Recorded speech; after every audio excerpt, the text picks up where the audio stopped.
Welcome back, everyone, to the Popcorn Podcast. This episode might sound a little bit different from all the other ones just because I'm not in the studio. I'm actually at my house, and I have a new microphone, a little microphone that I'm just going to do some short episodes with. And if you guys follow me or Ryan or the podcast on YouTube or TikTok, you guys saw that I posted a short clip saying I would start doing some shorter episodes that aren't going to be counted towards the main show. And these episodes are going to be for movies that I would like to review and give you guys my opinion, or Ryan give his opinion, or we both give our opinion on a movie that's probably not going to do very well with our fans and probably not get a lot of listens. So we don't want to put an hour and a half into that if we know it's not going to do very well. So this episode is going to be closer to 5 to 10 minutes, and this episode will go up on YouTube. We'll put clips of it in through TikTok, and then it'll also go up on Spotify still. So the movie I'm going to talk about today is Guy Ritchie's The Covenant, which Guy Ritchie actually directed. He produced and he wrote the screenplay for, and it was also written by Ivan Atchison and Marin Davies. The synopsis for this film is that during the war in Afghanistan, a local interpreter risked his own life to carry an injured sergeant across miles of grueling terrain. And the lead of this movie, of course, for those who don't know, is Jake Gyllenhaal. He played Sergeant John Kinley. And then Salim plays Ahmed, the interpreter. Alexander Ludwig, who also has starred in, I think, 2 other war films. I know that he was in Lone Survivor, and I know he's been in another one, but I can't think of it at the moment. He plays Sergeant Declan O'Brady. And then Anthony Starr plays as Eddie Parker, a private contractor. And he does not actually come on until probably the third act of the film. But my initial thoughts on this movie is that it is good, it's not great, and it could have been a lot better. This movie felt very, very, very safe.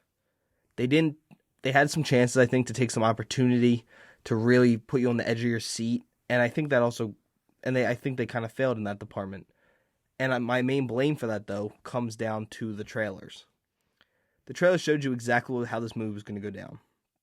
And I had no problem with that. It was that the whole movie, it felt like it was going to be kind of like a war movie, a lot of action in it. And it was going to be really focused on Jake Gyllenhaal going back to save John Kinley, going back to save Ahmed, when instead it's really focused on Ahmed getting John Kinley out, which we all know he does because it's in the trailer.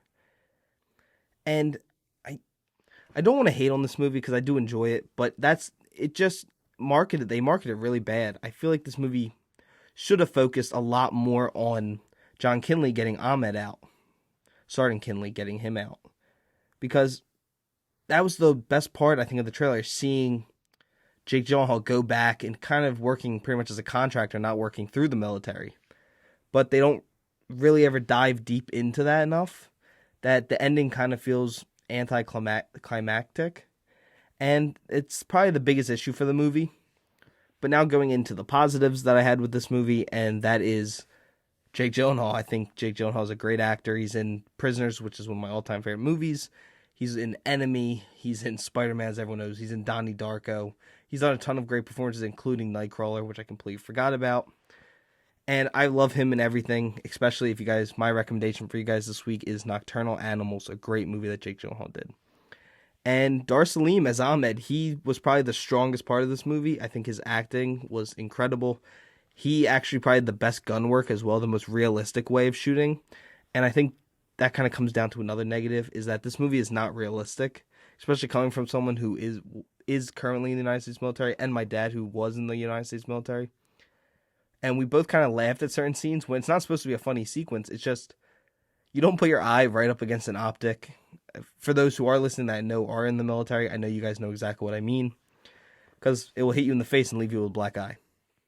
But this movie still has a lot of positive.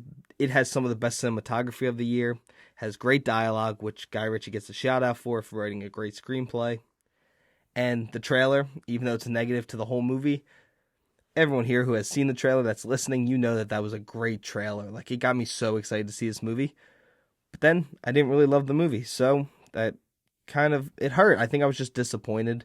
So that's 2 straight movies I've went into with really high expectations and didn't really love, and that is The Evil Dead Rise, which I was super disappointed with, and then The Covenant, which I thought was going to be a high 80, maybe low 90, and I ended up giving a flat 80, so it did disappoint me a bit, but not enough for me to dislike the movie. And I want to get into what the critics are actually saying so far. So going on to Google, first off, Google itself has it at 95. IMDb has it at an 8.2 out of 10. Movie Insider has it at 55 out of 5. Metacritic at 63. Critically, Rotten Tomatoes has it at an 82. Audience-wise, though, it is sitting at 98%. I always take the audience scores with a grain of salt because a lot of movies tend to have a very high audience score. Excuse me, and that is nothing against anyone who does review on Rotten Tomatoes. It just tends to be a lot higher than the critic score. But before I go any further into this review, I wanted to give a quick shout out to the sponsor of this show, BetterHelp. Getting to know yourself can be a lifelong process, especially because we're always growing and changing. Therapy is all about deepening your self-awareness and understanding. Because sometimes we don't know what we want or why we react the way we do until we talk through things. BetterHelp connects you with a licensed therapist who can take you on the journey of self-discovery from wherever you are. If you're thinking of starting BetterHelp, if you're thinking of starting therapy, please give BetterHelp a try. I'm a huge advocate of therapy. As I've talked about every time I talk about this great company, BetterHelp, I'm a huge advocate for therapy because I myself went to therapy for about 2 years, and I had some personal issues I needed to work through, and they started to affect the podcast. There started to be huge gaps in the episodes, and it was because I didn't feel confident enough, and I didn't know how to deal with that. So I needed to talk through things, and BetterHelp was the first company I went through, and BetterHelp did a great job of setting me up with a good therapist that worked specifically in what I needed help with.